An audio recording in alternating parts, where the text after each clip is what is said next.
لیکن وہ جو بیج بویا تھا فتنہ حویلیاں نے، اس پر جو آج کانٹے لگے ہیں، تو اس بنیاد پر جس کو محبت اہل بیت کہا جا رہا ہے، اور کہ ایک طرف سادات ہو گئے ہیں، دوسرے والے مدارس والے ہو گئے ہیں، اور یہ مقابلہ ہو رہا ہے. مثلا یہ ہدایہ ہے جو درسی کتابوں میں، درس نظامی میں پڑھایا جاتا ہے، تو اس کی پہلی جلد میں باب الامامہ، اول الناس بالامامۃ اعلمهم، کہ چند لوگ اکٹھے ہیں تو کون جماعت کرائے؟ جو ان میں سے اعلم ہے، اس میں تفضیل، زیادہ علم والا.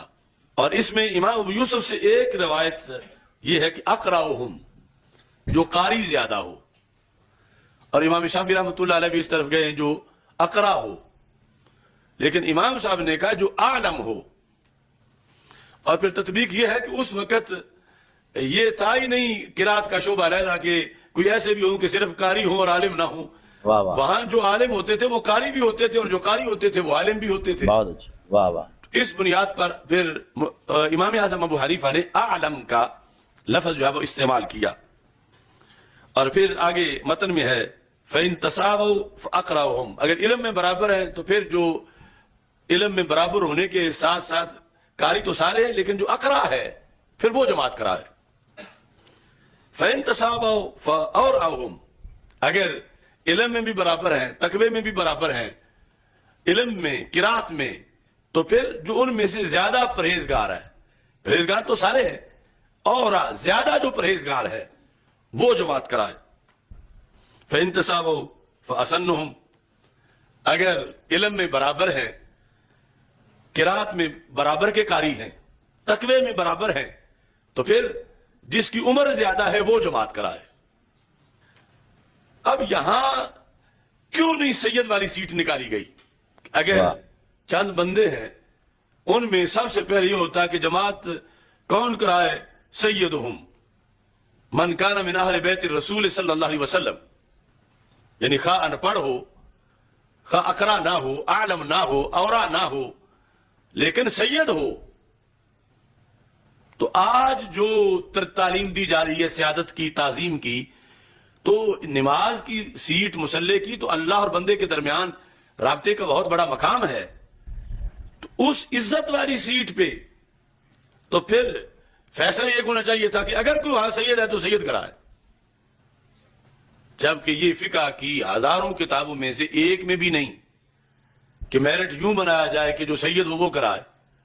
میرٹ یہ ہے امام صاحب کے نزدیک جو اعلم ہو وہ کرائے، اگر اعلم نہیں تو اقرا کرائے، اگر عالم اقرا برابر ہے تو اورا کرائے، زیادہ پرہیزگار، اگر اس میں برابر ہے تو اسن جو زیادہ عمر والا ہے وہ کرائے. تو یہ ایک تشکیل نو کی جا رہی ہے پورے دین کی، کیونکہ اگر جس کے پیچھے نماز پڑھنی ہے ساتھ اس کو پھر گائے بھی دینی ہے، تو پھر نماز کس چیز کی پڑھنی ہے؟ اور گالی اس بات پہ دینی ہے کہ وہ بیٹا کاشتکار کا ہے، وہ بیٹا لوہار کا ہے، وہ بیٹا کمہار کا ہے، اگرچہ وقت کا عالم ہے لیکن سید نہیں ہے، اور فضیلت ساری سید ہونے سے ملتی ہے. تو پھر تو پورا دین جو ہے وہ حملے کی زد میں ہے. اور یہاں پر اعلی حضرت فاضل بریلوی رحمۃ اللہ علیہ نے مثال میں یہ کہا، تنویر الابصار میں ہے، الحق بالامامت الاعلم، کہ سب سے زیادہ حقدار امامت کا عالم ہے. پھر آگے جو کچھ پڑھ کے سنا اس طرح، ثم الاشرف نسبا ثم الانظف صوبا، یعنی وہ جب 5-6 چیزیں گزر گئیں، عمر میں بھی برابر ہیں، تو پھر کیا ہے؟ پھر جس کا نسب اشرف ہے، پھر جس کے کپڑے زیادہ ستھرے ہیں. تو یہ نسب جس کا اشرف ہے اس کو 5ویں نمبر پہ کیوں لے آئے؟ واہ واہ. اسے پھر پہلے نمبر پہ رکھتے. تو پتا چلا کہ شرف علم کی ہم پلہ کوئی چیز نہیں،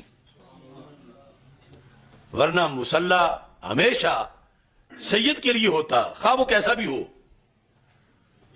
اسلام کی وہ عبادت جو اسلام کا ستون ہے، پورا دین جس پہ قائم ہے.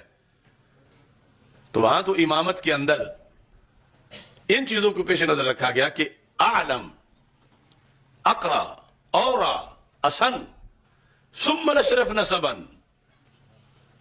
ثم الانظف صوبا. تو اس بنیاد پر آج جو تشکیل نو ہو رہی ہے عقائد کی، یہ ایسا نہیں کہ محض کوئی ایک لائن ہے چلو بدل لو, یہ پورے دین کا تبادلہ کرنا پڑے گا. صحیح بات. آپ نے مزید اس چیز کو واضح کیا, سید زادی اگر کسی مغل, پٹھان یا شیخ انصاری سے بے رضائے ولی, یعنی جو سید زادی کا کہ والد صاحب ہیں یا والد صاحب فوت ہو چکے ہیں تو بھائی چچا بے رضائے ولی نکاح کرے گی, نکاح ہی نہیں ہوگا. سید زادی اگر کسی مغل, پٹھان یا شیخ انصاری سے بے رضائے ولی نکاح کرے گی, نکاح ہی نہیں ہوگا جب تک بسبب فضل علم دین مکافات ہو کر کفایت نہ ہو گئی ہو.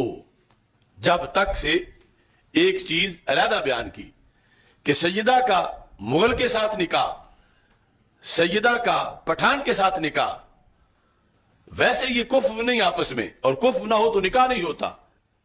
لیکن اگر وہ مغل, پٹھان یا شیخ یا وہ دین کا علم اتنا رکھتا ہے تو پھر ساتھ سیدہ کی کہ ولی کی رضا بھی ہے, تو اب یہ نکاح جائز ہو جائے گا. اس کا یہ مطلب نہیں کہ مغل سید بن گیا ہے یا پٹھان سید بن گیا ہے. پٹھان پٹھان ہی رہے گا, مغل مغل ہی رہے گا. لیکن یہ علم دین کا شرف ہے کہ جس وقت یہ علم دین کا شرف جلوہ گر ہو جاتا ہے تو پھر یہ ایک ایسی چیز ہے کہ نسب کے شرف سے علم کا شرف زیادہ ہے, تو پھر وہ کمی دور ہو جاتی ہے جس کی بنیاد پر پہلے نکاح نہیں ہو رہا تھا.